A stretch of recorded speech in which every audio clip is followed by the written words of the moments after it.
Many people think placing a mesh in front of a jet engine could prevent bird strikes. At first, it looks like a simple, effective solution.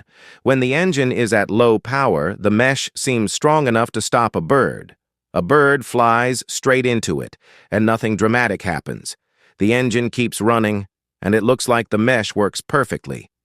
But this is very misleading. As engine power increases, the airflow becomes incredibly strong. The mesh that seemed secure at low power can't withstand the suction of a spooling engine.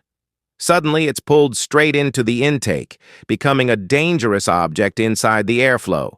Once the mesh enters, the consequences are immediate. The airflow is disrupted and the engine can't maintain normal operation. A fire ignites inside the engine as it struggles to keep running. The flames continue to grow, showing how quickly the situation becomes critical. Finally, the damage overwhelms the engine, and it explodes from internal failure. This is exactly why real jet engines never use external meshes.